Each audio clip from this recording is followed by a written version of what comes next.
Babon api itu bahkan lebih lugas, tanpa kata-kata, dia hanya mengambil tindakan.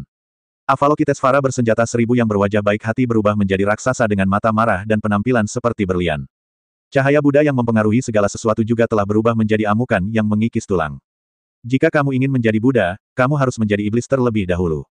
Xuan Wu di tengah kerumunan melihat pemandangan ini, dan seberkas cahaya keluar dari matanya yang redup. Apakah Anda tidak pernah menyangka bahwa tetua kedua kuil Zeng yang memiliki pencapaian mendalam dalam agama Buddha? Tuan, kapan muridku akan mencapai titik ini? Wuji menghela nafas, matanya penuh kerinduan. Amitabha, tidak terbatas. Jangan biarkan pikiran yang mengganggu mempengaruhi pikiran aslimu. Ini bukan caramu. Pemuda di sebelah Xuan Wu berkhotbah. Saya dengan tulus mengikuti ajaran Guru Zikong. Xuan Wu dan Wuji berkata dengan saleh. Zikong mengangguk dan berkata, kalian berdua, tolong lihat lebih dekat. Meskipun sesepuh kuil Zeng yang ini memiliki pencapaian luar biasa dalam agama Buddha, dia telah tersesat. Sekarang pikirannya yang mengganggu belum dihilangkan, dia telah dengan paksa memasuki iblis dan mencapai pencerahan Sang Buddha. Saya khawatir ini menjadi gila. Melihat tatapan Zikong, babon api saat ini masih terkait dengan Buddha yang welas asih. Seluruh tubuhnya dihantui oleh hantu, memancarkan dinginnya dunia bawah. Rasa dingin ini berbeda dengan dinginnya fisik yang diakibatkan oleh turunnya suhu. Rasa dingin yang terpancar dari babon api langsung menerpa jiwa. Lu Yun, aku belum bisa mengambil keputusan untuk mengambil langkah ini. Aku benar-benar harus berterima kasih hari ini. Kata babon api dengan marah. Menghadapi dua serangan putus asa itu, Lu Yun tetap tidak bergerak. Tidak hanya itu, dia juga melepaskan wujud raksasa api itu. Orang-orang yang hadir segera mulai berbicara, bukankah ini Lu Yun yang menyerah dan menerima nasibnya? Mengapa Lu Yun tidak bisa bergerak? Mungkinkah tungkai dan kakinya kram? Sialan, celanaku sudah dilepas, dan kamu bilang kamu tidak ingin bermain lagi. Tapi saat nyala api merah terang dari kera api dan aura ganas babon api menyentuh Lu Yun. Aura Lu Yun tiba-tiba meningkat, dan seekor ikan kecil berwarna hitam putih keluar dari tubuhnya, dengan cepat bertambah besar ukurannya di depan Lu Yun. Dalam sekejap, itu meluas hingga berukuran setengah persegi. Ikan yin yang membuka mulutnya lebar-lebar, dan kekuatan hisap yang mengerikan menyerang, dan ia benar-benar menelan dewa kera-kera api dan raksasa bersenjata 1000 babon langsung ke dalam perutnya. Puff! Kedua kera api, yang awalnya tak terhentikan, seperti layang-layang dengan tali putus, terbang mundur di belakang mereka. Anda harus tahu kalau hantu-hantu yang ditransformasikan oleh kedua orang ini semuanya ada hubungannya dengan asal-usulnya. Sekarang mereka ditelan oleh ikan yin dan yang seperti pisau berat di fondasinya. Perubahan mendadak ini membuat para penggarap abadi yang hadir tampak curiga. Orang-orang dari kuil Zeng yang terlalu tidak berguna. Apakah ini akhir dunia? Membosankan. Putra kedua dari keluarga Zuge memutar matanya dan berkata. Kakak kedua, jangan khawatir, pertunjukannya akan mencapai klimaksnya. Putra tertua Zuge Shiji di samping melihat kedua babun api yang sedang ditolong dan berkata. Ah, benarkah? Putra kedua dari keluarga Zuge tidak mempercayainya, tapi Lu Yun ini sepertinya tidak mau memberi mereka kesempatan. Saya melihat Lu Yun telah melewati Yin Yang Xiaoyu dan langsung menuju kedua babun api. Api aneh mengembun menjadi bola api di sekujur tubuh, membunuh atau memukul mundur para murid dan tetua kuil Zeng yang mencoba menghentikan mereka. Meskipun tampaknya Yin dan Yang Xiaoyu membantu Lu Yun menyelesaikan krisis dengan meremehkan, hanya Lu Yun yang tahu di dalam hatinya bahwa meskipun Yin dan Yang Xiaoyu adalah roh pengumpul dari api yang berbeda, dia ingin melahap dewa kera yang diubah oleh kera api dan babon api. Raksasa berlengan 1000, tidak mungkin sama sekali. Jika mencapai langit, ia akan terjebak sejenak. Dan bahkan pada saat ini, Lu Yun mengambil risiko yang sangat besar. Dewa kera dan raksasa bertangan 1000 adalah asal mula kera api dan babon api, dan ikan Yin yang bukanlah asal mula Lu Yun. Lu Yun harus memanfaatkan setiap menit dan setiap detik dan mencoba yang terbaik untuk membunuh kera api dan babon api sebelum ikan yin dan yang tidak dapat bertahan lagi. Mati, Lu Yun mengepalkan tinjunya dengan kedua tangannya, dan api ikan yin yang langsung melonjak, membungkus tinjunya dan menghantamkannya langsung ke arah kera api dan babon api. Beraninya kamu, pencuri. Penatua Yu dan Penatua Feng mengambil tindakan dengan berani dan memblokir babon api dan kera api. Minggir, boom booming. Satu pukulan pada satu waktu, menjatuhkan kedua orang ini dengan kekuatan yang luar biasa. Tidak ada hambatan antara kedua Huo Yuan dan Lu Yun. Menderita kematian, mata Lu Yun bersinar dengan cahaya mematikan. Berhenti bersembunyi. Kerabau, babon api itu meraung, relik yang memancarkan cahaya Buddha muncul di tangannya, dan dia menelannya dalam satu tegukan. Ketiga orang Zikong di antara kerumunan itu tampak ngeri. Cahaya Buddha yang kaya pada relik itu adalah sesuatu yang belum pernah mereka lihat sebelumnya. Ini kemungkinan besar adalah peninggalan master generasi pertama kuil Zhengyang.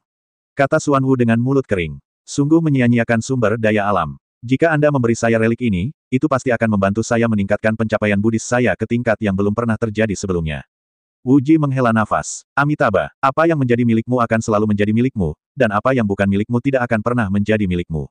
Ada saatnya dalam hidup, tapi tidak ada waktu dalam hidup. Jangan dipaksakan. Ketika kera api melihat ini, sebuah manik yang terbuat dari 3 warna keluar dari tangannya. Hanya terdengar satu klik, dan kera api itu hancur di telapak tangannya. Dalam sekejap, kera api itu terbungkus dalam api 3 warna, dan suhu yang mengerikan langsung membakar dan melelehkan ruangan. Begitu apinya keluar, langsung menimbulkan keributan. Api 3 warna, mungkinkah? Putra kedua dari keluarga Suge sangat terkejut. Kakak kedua, tebakanmu benar, itu adalah api surgawi Ming Ciksu. Itu hanya manik api langit yang dibuat dengan sedikit apinya. Ini memungkinkan penanam api untuk menggunakan api surgawi Ming Ciksu untuk waktu yang singkat waktu. Putra tertua dari keluarga Suge membuka mulutnya untuk menjelaskan, masih begitu tenang dan kalem, seolah dia sudah menduga pemandangan ini. Meskipun Lu Yun terkejut dengan perubahan mendadak kedua pria itu, dia menembakkan busurnya tanpa berbalik. Masalahnya sudah sampai di sini, hanya ada satu cara untuk menang. Namun dunia ini tidak memberinya kesempatan untuk bertarung. Karena momentum kera api dan babon api meningkat secara tiba-tiba, Yin Yang Xiaoyu tidak dapat lagi menekan dewa kera dan raksasa bertangan 1000. Dia langsung membuka dada Yin Yang Xiaoyu dan keluar. Hal ini juga menyebabkan Lu Yun, yang semula mempertaruhkan nyawanya untuk bertarung, kehilangan momentumnya dengan cepat. Sebaliknya, kedua kera api, karena dewa kera yang terwujud dan raksasa bertangan 1000 lolos dari penangkaran, momentum kartu truf yang mereka gunakan tiba-tiba naik ke level yang lebih tinggi lagi. Pertarungan antar master berubah begitu cepat sehingga hasilnya tidak pasti. Sama seperti sebelumnya, saya pikir Lu Yun akan segera mati, tetapi pada akhirnya, seekor ikan yin yang membalikkan keadaan pertempuran. Kali ini, saya pikir Lu Yun akan memanfaatkan situasi tersebut untuk membunuh lawan, namun ternyata kedua kera api tersebut menggunakan kartu asnya untuk membalikkan situasi pertempuran kembali. Kembali ke titik awal lagi, Lu Yun menjadi domba yang akan disembelih. Haha, aku tidak menyangka, Lu Yun berkata sambil tertawa. Matilah aku, cahaya Buddha emas dan kekejaman abu-abu masih melekat di sekitar babon api. Sekilas terlihat seperti Buddha dan setan. Dia bergegas menuju Lu Yun dengan pembunuhan dan kemarahan yang tak ada habisnya. Pada saat ini, perubahan mendadak terjadi, dan celah spasial muncul dari udara tipis di belakang Lu Yun, menyedot Lu Yun ke dalamnya. Hal ini juga menyebabkan babon api gagal menyerang. Deng Tusi, kamu benar-benar berani datang. Beidi, yang selama ini diam, mendengus dingin. Tiba-tiba, suhu di alun-alun turun ribuan derajat.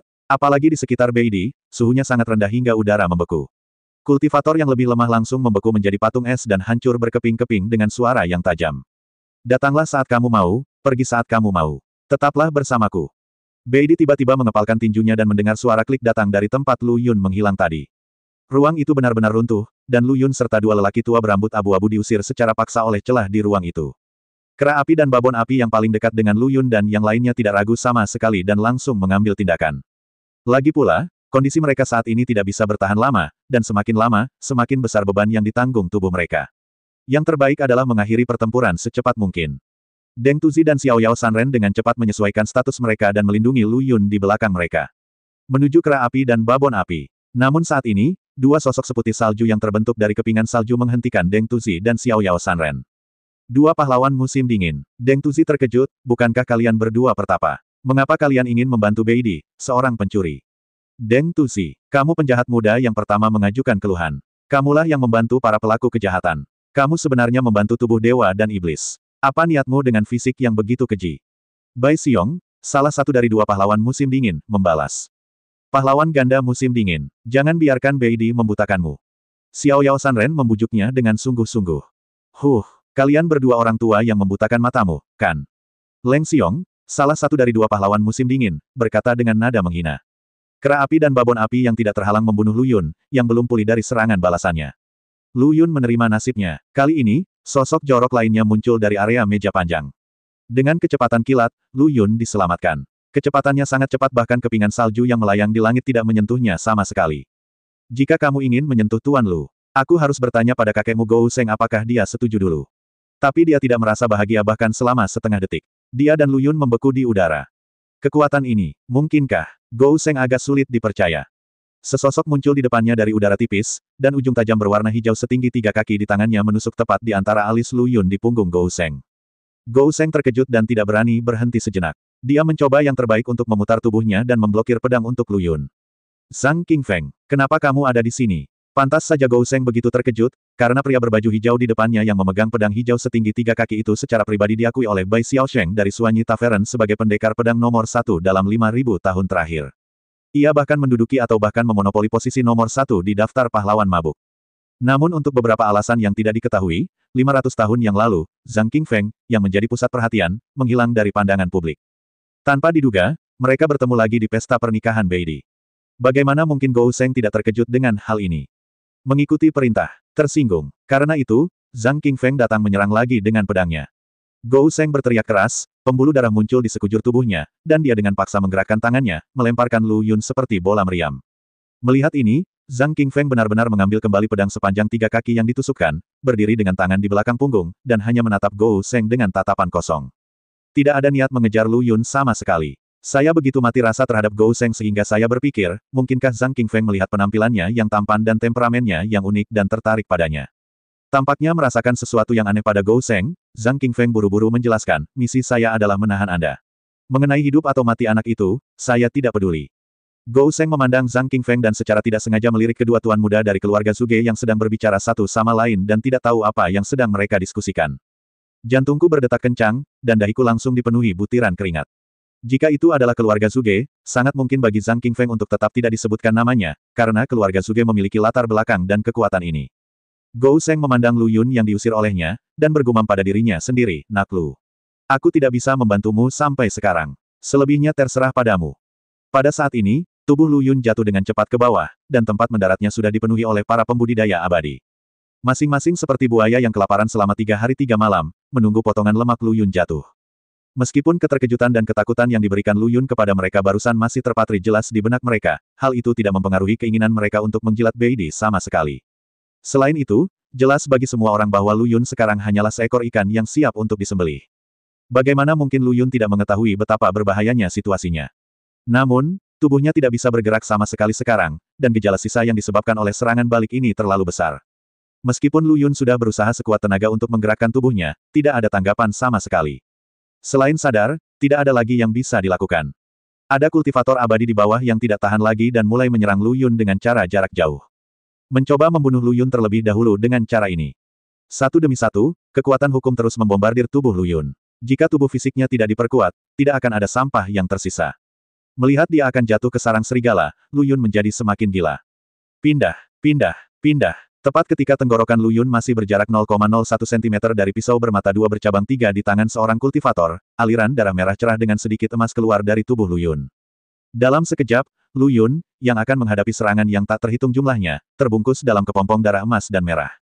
Tidak peduli cara apa yang digunakan para pembudidaya abadi untuk menyerang kepompong darah ini, itu tidak akan ada gunanya. Bahkan tidak akan ada jejak apapun yang tersisa pada kepompong darah, seolah-olah serangan yang mendarat padanya telah diserap. Pada saat ini, di sudut area meja panjang, Chaos Bloodworms yang diam-diam menonton pertunjukan tidak bisa lagi duduk diam. Mata semua orang membelalak, dan mulut mereka begitu besar sehingga mungkin bisa memuat buah pir besar. Ini, bagaimana ini mungkin? Tidak, pasti ada yang salah di suatu tempat. Duo Qi hanyalah budak dari cabang Duo Xi. Bagaimana mungkin membangkitkan darah cabang Duo Xi? Ini tidak mungkin benar. Tetapi meskipun dia masih tidak mempercayainya, faktanya ada di hadapannya, dan dia tidak bisa tidak mempercayainya. Rajaku, apa yang harus kita lakukan sekarang? Haruskah kita mengambil pendekatan jangka panjang? Seorang kultivator yang diparasit oleh cacing darah berkata, seluruh tubuhnya gemetar. Sampah, apa yang kamu takutkan? Tidakkah kamu melihat bahwa kepompong darah belum sepenuhnya berubah menjadi emas? Kata kultivator abadi yang berpakaian seperti petani dengan tenang. Dia tahu bahwa dia tidak boleh panik saat ini. Begitu dia panik, orang-orang di bawahnya juga akan dilanda kepanikan. Jika dia memulai pertarungan dengan Lu Yun dalam keadaan seperti itu, dia akan kehilangan setengah momentumnya saja. Setelah menghibur anak buahnya, pria berpakaian petani melihat kepompong darah yang membungkus Lu Yun lagi, dan dia menjadi semakin ketakutan saat melihatnya. Tidak, kita tidak boleh membiarkan Duo Qi pergi dari sini hidup-hidup. Dia harus mati. Wajah pria berpakaian petani menunjukkan ketekunan yang belum pernah terjadi sebelumnya. Para pembudidaya bodoh ini, mereka tidak tahu bahwa mereka sedang menggali kubur mereka sendiri dengan perilaku ini. Putra tertua dari keluarga Zuge melihat ke arah kepompong darah dan berkata, "Saudaraku, apa maksudmu? Apakah ada penjelasan tentang kepompong darah ini?" Putra kedua dari keluarga Zuge bertanya dengan tanda tanya di wajahnya. "Aku ingin kamu membaca lebih banyak buku kuno dan autobiografi, tapi jangan berhenti. Lebih baik sekarang, kamu tidak tahu apa-apa ketika sesuatu terjadi." Putra tertua keluarga Zuge menguliahi saudara-saudaranya. Melihat kedua bersaudara ini saja, rasanya seperti menghadiri pesta pernikahan. Putra kedua dari keluarga Zuge memasang wajah, "Saya akan pindah ke paviliun perpustakaan ketika saya kembali. Saudaraku, beritahu saya secepatnya apa misteri kepompong darah ini. Aku tidak bisa makan tahu pedas dengan tergesa-gesa. Kamu akan tahu jika kamu membaca di bawah ini." Saat ini, putra tertua dari keluarga Zuge membangkitkan selera saudara keduanya. Tapi saat suaranya jatuh, ledakan keras bergema di langit seperti guntur. Kepompong darah di pusat ledakan telah lama menghilang, bersama dengan para pembudidaya abadi yang terus menyerang kepompong darah tersebut. Di atas tanah yang terbuat dari kristal es, tidak ada perubahan sama sekali kecuali terdapat lubang yang lebih besar dari sebelumnya. Adapun darah, anggota badan patah, tidak ada. Saudaraku, apakah ini disebabkan oleh kepompong darah? Putra kedua dari keluarga Zuge mencabut bulu yang menutupi telinganya. Jika bukan karena dua bulu ini, aku akan seperti pelayan di sebelahnya. Jiwanya terguncang oleh ledakan, dan dia jatuh ke tanah kesakitan sambil memegangi kepalanya. Dan pada saat ledakan terjadi, seharusnya tidak ada orang lain yang hadir kecuali kakak tertuanya yang bisa memasukkan bulu ke telinganya dengan kecepatan kilat.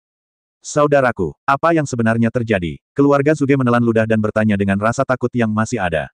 Apa yang tercatat dalam catatan alam atas aneh memang benar. Garis keturunan bangsawan dari klan cacing darah Chaos, tepatnya, seharusnya adalah garis keturunan bangsawan sebelumnya. Setelah terbangun, darahnya akan berubah menjadi emas, dengan kemampuan menyerang dan bertahan dalam waktu dekat dia juga bisa menyerap serangan orang lain dan menggunakannya untuk kepentingannya sendiri. Begitu dia selesai berbicara, dia mendengar dua teriakan datang dari kejauhan. Mereka berdua mencari suara dan melihat babon api dan kera api, yang sebelumnya sangat kuat, benar-benar terbang dengan ekspresi tertekan. Dewa kera dan raksasa bersenjata 1000 yang muncul di belakangnya menjadi berkedip-kedip. Dan semua ini persis seperti yang dikatakan Lu Yun. Sekarang tidak ada bekas luka atau tanda kelelahan di tubuhnya. Terlahir kembali dari darah, dibangkitkan dengan darah penuh miliknya. Darah emas samar yang mengalir di sekelilingnya perlahan membuat Lu Yun tampak seperti dewa yang turun ke bumi. Oke, RH, kuat sekali. Lu Yun melihat darah emas yang mengalir di antara jari-jarinya dan berkata sambil tersenyum. RH dapat memiliki semua yang dimilikinya hari ini hanya karena kakak laki-lakinya. Saat ini, RH masih terlihat jelek dari sebelumnya. Meski bentuknya sudah tidak bagus lagi, ia termasuk prostat yang tumbuh dalam estetika manusia. Namun yang berbeda dari sebelumnya adalah tubuh RH yang berwarna merah darah ditutupi dengan garis-garis emas. Hanya dengan berdiri di sana, dia memancarkan aura kekuatan yang mendominasi. Ini adalah kemampuan yang diberikan kepada RH melalui kebangkitan garis keturunan bangsawan. Kamu nak, Lu Yun tersenyum dan menggelengkan kepalanya. Hanya dengan kalimat singkat ini, dia tahu bahwa RH masih RH yang sama dan tidak berubah karena kebangkitan garis keturunannya.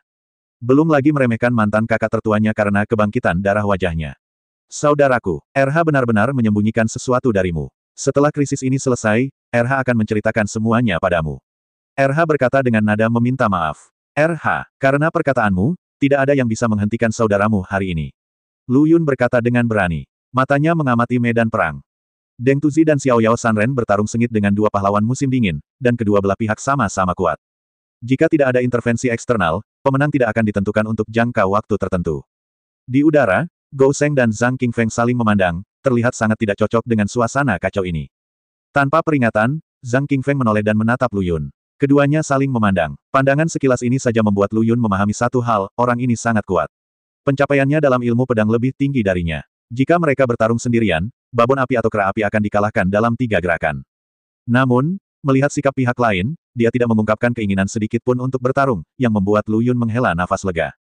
Kemudian mata Lu Yun kembali tertuju pada dua orang itu, kera api dan babon api. Saat ini, mereka naik dari tanah dengan susah payah. Api surgawi Ming Ciksu pada kera api berkedip-kedip dan tidak lagi sekuat sebelumnya. Tampaknya energi yang terkandung dalam mutiara api langit telah habis. Sisi kera api tidak jauh lebih baik. Cahaya Buddha yang tersisa di sekelilingnya sama dengan aura kekerasan, dan cahaya Buddha bahkan menutupi aura kekerasan untuk sementara waktu. Namun sekarang, cahaya Buddha perlahan-lahan ditelan oleh permusuhan. Mata yang semula keruh namun masih jernih kini hanya menampakkan kerusakan, kehancuran, dan pembunuhan. Babun api sepertinya cenderung terobsesi. Sudah waktunya kuil Zheng Yang mundur. Lu Yun menghukum mati kuil Zheng Yang dalam satu kalimat. Bajingan, kamu juga pantas mendapatkannya. Kera api dan babon api meraung serempak. Tangan kedua orang itu terus-menerus membentuk segel. Tidak hanya itu, kedua orang tersebut secara mengejutkan tersinkronisasi dalam hal segel yang mereka bentuk, kecepatan mereka, dan bahkan pernapasan mereka. Yang lebih aneh lagi adalah kecepatan pembentukan segel di antara keduanya terus meningkat. Dewa kera yang mereka wujudkan dan Avalokitesvara bertangan 1000 sebenarnya memiliki potensi untuk menyatu. Bahkan api 3 warna, energi kekerasan, dan cahaya Buddha pada kedua orang tersebut memiliki kecenderungan untuk menyatu. Bajingan, jika kamu bisa memaksa kami dua bersaudara untuk menggunakan trik ini, hidupmu tidak akan sia-sia. Kera api dan babon api berbicara pada saat bersamaan. Siapa sangka kedua insan tak serasi ini ternyata bersaudara. Mendengar ini, Lu Yun hanya tersenyum menghina, tidak kurang dari 100 orang yang mengatakan ini kepadaku, dan orang dengan kuburan tertinggi di antara mereka lebih tinggi dari kalian berdua yang disatukan oleh orang tua yang setengah terkubur. Bajingan, mencari kematian. Saat keduanya meraung, Dewa Kera bertangan seribu di belakangnya, yang telah menyelesaikan fusi, menengadah ke langit dan meraung. Dewa Kera, yang awalnya berwarna merah, kini berubah menjadi merah tua, dengan aura ganas yang melekat di sekelilingnya. Lengan tebal yang tak terhitung jumlahnya tumbuh di bawah ketiaknya. Meskipun tersusun secara simetris, lengan tersebut terlihat agak berubah bentuk sepanjang hari. Dewa Kera merah tua menghantam tanah, tubuh besarnya melompat tinggi, berubah menjadi meteor, dan menghantam Lu Yun dengan momentum yang tak terbendung. Lu Yun mengerutkan kening, dia tidak menyangka bahwa dua orang yang berada di ujung kekuatan mereka benar-benar bisa meledak dengan kekuatan seperti itu. Saat Lu Yun menghindari pukulan itu, suara RH muncul dari benaknya, saudaraku. Serahkan saja ini padaku, kamu tidak perlu melakukan apapun. Segera setelah itu, energi darah emas di sekitar Lu Yun sepertinya ditarik oleh suatu kekuatan, membentuk perisai emas setipis sayap jangkrik di atas kepala Lu Yun. Haha, bajingan, apakah kamu takut setengah mati? Apakah kamu ingin menggunakan penutup yang rusak untuk memblokir serangan penuh kedua saudara laki-lakiku? Kera api tertawa liar, meskipun lapisan emas yang rapuh ini tidak sebanding dengan meteorit Dewa Kera yang mengancam, Lu Yun tidak takut sama sekali, karena dia percaya pada RH. Percayalah pada saudara ini yang telah bersamanya melalui kehidupan dan kematian yang tak terhitung jumlahnya. Lu Yun bahkan bercanda tentang kera api, jika kamu membunuhku, kamu tidak akan pernah menemukan orang sucimu. Kamu harus berpikir jernih tentang konsekuensinya. Persetan dengan orang suci omong kosong itu, dia hanya boneka. Aku bisa membantumu kapan saja. Tapi Lu Yun, kamu harus mati di sini untukku hari ini. Kera api diliputi amarah dan mengutarakan pikirannya yang sebenarnya tanpa keberatan. Ini segera menyebabkan keributan di antara semua penggarap abadi yang hadir. Terutama kelompok tetua dan murid dari faksi radikal Kuil Zhengyang. Mereka awalnya mengira bahwa orang suci itu adalah gadis manis surga yang dipilih oleh Ming Cixu Tianyan, namun nyatanya dia adalah wanita biasa yang didukung oleh sesepuh agung Huo Yuan. Ini sama saja dengan runtuhnya keimanan mereka. Pada saat ini, meteorit Dewa Kera menghantam perisai emas di atas kepala Lu Yun dengan keras. Ledakan, energi mengerikan meledak 3 kaki dari kepala Lu Yun, dan pedang yang dibentuk oleh kekuatan hukum membelah ruang di atas kepalanya menjadi pecahan yang tak terhitung jumlahnya. Haha, bajingan, mati, mati, kera api tertawa terbahak-bahak. Sepertinya dia telah melihat adegan di mana Lu Yun hancur berkeping-keping dan berserakan di tanah. Namun tawa itu tiba-tiba berhenti, dan kera api serta babon api memandangi kabut tebal yang meninggi dengan tak percaya. Ini, bagaimana ini mungkin? Puff, beberapa suap darah muncrat dari mulut mereka. Hanya mendengar suara langkah kaki, Lu Yun keluar dari kabut tanpa cedera. Belum lagi robek-robek, bahkan rambutnya pun tidak acak-acakan. Terima kasih atas keramah tamahannya. Lu Yun menjilat bibirnya dan berkata, seolah dia sedang makan enak. Ini biaya makanmu, ambillah. Kata Lu Yun dengan lambaian tangannya yang besar. Seekor naga merah tua terbang keluar dan langsung menuju babon api dan kera api. Aura yang terpancar dari naga raksasa ini sama persis dengan aura Dewa Kera.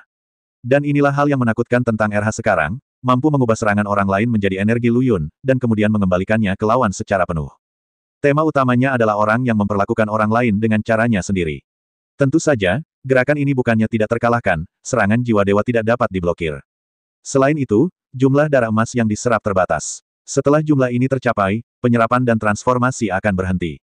Ada juga tubuh fisik inangnya, jika tubuh fisik terlalu lemah, kemungkinan besar tidak akan mampu mengkonsumsi atau membawa energi yang masuk dengan segera, meridian akan pecah, dan tubuh akan meledak dan mati. Tentu saja, bagi Lu Yun, hal ini pada dasarnya dapat diabaikan, lagi pula tidak ada masalah dengan tubuh fisiknya. Kera api dan babon api memandangi naga yang mendekat, dengan kepanikan tertulis di wajah mereka, tolong, tolong. Tapi melihat sekeliling, semua pembudidaya abadi menonton dengan acuh tak acuh. Bahkan para tetua dan murid Kuil Zhengyang tidak melakukan tindakan apapun untuk melindunginya sampai mati. Mereka belum pulih dari keruntuhan iman mereka. Bahkan Beidi, sebagai tuan rumah, bahkan tidak mengedipkan mata. Yang juga acuh tak acuh adalah keluarga Zuge dan lainnya yang merupakan kekuatan kelas 1 di dunia atas. Adapun para pembudidaya dari kekuatan kecil, mereka saling menyelamatkan, tetapi mereka semua mampu bertahan sampai sekarang karena mereka memiliki pemahaman yang jelas tentang kekuatan mereka sendiri. Bahkan jika mereka mengambil tindakan, mereka tidak dapat mengubah situasi pertempuran. Paling-paling, mereka hanya akan memakan beberapa nyawa lagi. Hal ini mengarah pada situasi yang memalukan di mana mereka yang tidak mampu menyelamatkan orang lain adalah mereka yang mampu namun tidak mau. Saat auman naga bergema di langit, kedua bersaudara kera api dan babon api benar-benar offline. Lu Yun memandang Beidi, yang sedang duduk di kursi naga kristal es di platform tinggi, dan berkata, Beidi, kemarilah dan mati. Haha, Beidi tersenyum tenang dan menatap Lu Yun, jangan cemas. Untuk pesta pernikahan ini, aku sudah menyiapkan banyak kejutan untukmu. Lu Yun. Sudah waktunya Anda mengambil tindakan. Di sudut area meja bundar Beidi. Seorang pria bertopi dengan seluruh tubuhnya tersembunyi di balik jubah perlahan berdiri. Lu Yun melihat ke sini, dan perasaan familiar yang tak dapat dijelaskan muncul di hatinya, tapi dia tidak dapat mengingat di mana dia pernah melihatnya sebelumnya. Kita bertemu lagi, Lu Yun. Pria bertopi bambu berkata dengan suara serak. Pada saat ini, Lu Yun mengerutkan kening lebih erat lagi, karena dia yakin dia belum pernah mendengar suara ini sebelumnya. Pada saat ini, seruan RH terdengar di benaknya, saudaraku. Itu adalah guru jiwa. Lu Yun, guru roh. Guru roh itu. Guru roh siapa itu?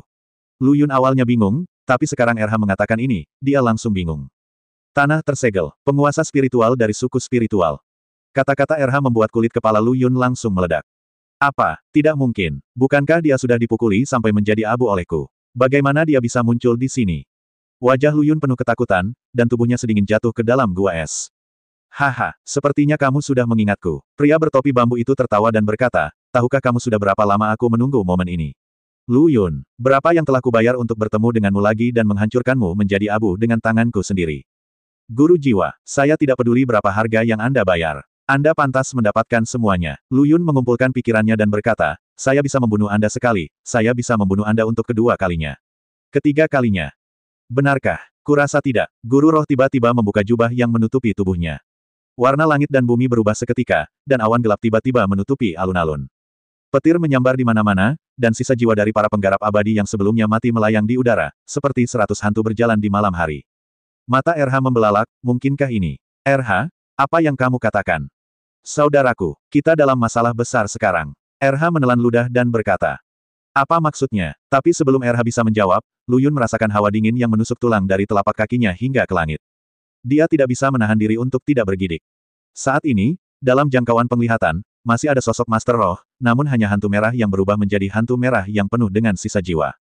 Menarik, menarik sekali. Haha, putra tertua dari keluarga Zuge melihat pemandangan ini dan tertawa dan berkata, bahkan suku roh yang dulunya sangat kuat pun direkrut oleh Beidi. Tuan Zuge sangat konyol. Kami kebetulan memiliki musuh yang sama. Ketika Beidi mengatakan ini, dia sama sekali tidak menunjukkan aura yang seharusnya dimiliki oleh orang yang superior, yang menunjukkan betapa tak terduganya keluarga Zuge. Tapi, saudaraku, aku bisa dengan jelas melihat pikiran di wajah orang klan roh itu, dan jelas bahwa nasibnya sudah lama hilang. Mengapa surga masih bisa mentolerirnya? Kakak kedua di samping Zuge si bertanya dengan rasa ingin tahu. Kakak kedua, apa yang harus dikatakan kakak laki-laki itu kepadamu? Kamu benar-benar belum membaca satu pun buku kuno. Bukankah aku sudah memberitahumu segalanya? Setelah aku kembali ke keluargaku, aku akan pindah ke perpustakaan. Saudaraku, berhentilah membicarakan aku. Sebenarnya tidak ada yang bisa kulakukan untuk melawanmu. Zuge si menggelengkan kepalanya, meskipun guru roh dari klan roh sudah hancur, dengan bantuan harta tertinggi klan roh, dia menipu jalan surga dan berhasil bertahan hidup. Harta paling penting dari klan roh. Sepertinya aku tahu ini. Sepertinya itu adalah manik ilahi budak jiwa, atau senjata setengah dunia yang langka. Harta, kalian ingat dengan jelas. Zuge si menepuk kepala saudara keduanya dengan kipas bulu, itu adalah mutiara ilahi jiwa budak, tapi saya harus mengatakan bahwa guru jiwa ini juga orang yang kejam. Untuk bertahan hidup, dia benar-benar menyempurnakan dirinya menjadi jiwa senjata dari senjata setengah dunia.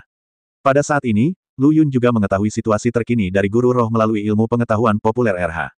Dengan kata lain, saya membunuh begitu banyak kultivator abadi sebelumnya, semuanya untuk membuat pakaian pernikahan untuk guru roh. Bisa dibilang begitu, senjata setengah dunia mutiara jiwa budak klan roh ini sangat aneh. Tidak seperti harta penekan klan dari klan iblis dan klan mayat yang dapat secara langsung meningkatkan kekuatan tempur pemegangnya. Fungsi mutiara ilahi jiwa budak ini adalah untuk mengendalikan semua jiwa yang tersisa dalam jarak tertentu yang belum hilang. RH berkata dengan serius, saudaraku. Ini jelas semua sudah direncanakan. Beidi, binatang buas ini, benar-benar berusaha keras untuk menarik tenaga kerja. Lu Yun nyaris menghindari serangan dari sisa jiwa dan melancarkan pukulan backhand. Hanya dengan ledakan, hukum kehancuran dan gelombang udara yang dihasilkan oleh ledakan itu langsung menenggelamkan Lu Yun. Jiwa-jiwa yang tersisa ini tidak dapat dikalahkan sama sekali, mereka akan meledak segera setelah terkena. Sama seperti tangki bensin. Boleh dikatakan jumlahnya kecil, tetapi jumlah sisa jiwa yang terbang di langit pasti 7 atau 8 ribu, bahkan puluhan ribu. Jika ini meledak bersamaan, tidak peduli seberapa kuat tubuh Lu Yun dan seberapa kuat metodenya, tidak akan ada kemungkinan untuk bertahan hidup. Bahkan tidak masuk akal untuk mengatakan bahwa jika guru roh benar-benar mengambil langkah gila, seluruh kekaisaran Han Utara akan menghilang dari wilayah dunia atas. Hilangnya ini tidak berarti bahwa ia telah dihancurkan, tetapi ruang kosong termasuk kekaisaran Han Utara dan lebih banyak tempat lagi akan hancur berkeping-keping. Batas-batas kekaisaran Han Utara saat ini juga akan menjadi seperti aliran ruang dan waktu yang bergejolak antar berbagai benua. Hal ini tidak mengkhawatirkan, tetapi dalam kaitannya dengan pelanggaran hukum di alam atas dan runtuhnya jalan surga, ketidakstabilan alam atas sekarang berada di ambang kehancuran. Di bawah ledakan ini, hanya ada selembar kertas kosong, tak berdaya. Jieji, Lu Yun, kamu juga bisa bersembunyi. Apa kamu takut? Guru roh melihat penampilan malu karena bersembunyi dari sisa jiwa seperti tikus yang menyeberang jalan, dan tertawa liar. Wajah Luyun muram, dia ingin melawan tetapi menemukan bahwa semua rute pelariannya diblokir oleh sisa jiwa yang tak terhitung jumlahnya. Ledakan. Ledakan memekakkan telinga lainnya terdengar, dan ledakan dahsyat itu terdengar seperti kembang api indah yang meledak di udara. Zhang Daxia, ayo turun. Sepertinya tidak aman di udara. Gou Sheng melihat punggungnya yang terbakar dan berkata dengan rasa takut yang masih ada. Sisa kekuatan ledakan saja dapat menyebabkan trauma seperti itu. Saya tidak dapat membayangkan kerusakan seperti apa yang akan diderita Luyun, yang berada di pusat ledakan. Apakah kamu tidak mengkhawatirkan keselamatan anak itu? Zhang Qingfeng menggunakan energi pedangnya untuk membentuk medan pedang di sekelilingnya, jadi dia tidak terpengaruh oleh gempa susulan dari sisa ledakan jiwa. Apakah ada gunanya khawatir? Kamu, pahlawan mabuk nomor 1, menatapku. Apa yang bisa kulakukan? Dan jika kamu bahkan tidak bisa menahan anak ini, Zhang Daxia, menurutmu apakah tubuhku bisa menahannya? Gou Sheng bertanya, sama sekali tidak ada peluang untuk bertahan hidup. Zhang Qingfeng memandang Gou Sheng dan memberikan jawaban yang relevan. Ini luar biasa, saya telah melakukan semua yang saya bisa. Selebihnya terserah Tuhan. Gou Sheng berkata dengan ekspresi acuh tak acuh, jika anak ini benar-benar mati di sini, maka kita hanya bisa mengatakan bahwa dia pantas menerima kematiannya. Zhang Qingfeng tidak menanggapi ketika dia mendengar ini, tetapi diam-diam membuka ruang yang telah dibekukan. Seperti yang dikatakan Gou Sheng tadi, dia tidak menghindari arah ledakan dan tentu saja tidak pergi, dia langsung jatuh. Pada saat ini, Deng Tuzi, Xiao Yaoxian dan pahlawan musim dingin juga dengan bijak berhenti bertarung, karena kekacauan hukum akibat ledakan tersebut. Jika mereka tidak hati-hati, mereka mungkin meledakkan hukumnya sendiri. Saat itu dia akan terluka parah meski dia tidak mati. Deng Tua, Tuan Lu dalam masalah kali ini. Ada orang-orang dari klan roh di sisi lain, dan ada juga mutiara yang mencuri jiwa, harta paling berharga dari klan. Xiao Yao Sanren berkata dengan cemas. Haha, Deng Tuzi, Xiao Yao Sanren, menyerahlah sekarang jika kamu cukup bijak. Mungkin kata-kata baikku di depan Beidi bisa menyelamatkan hidupmu dan membuatmu menikmati masa tuamu.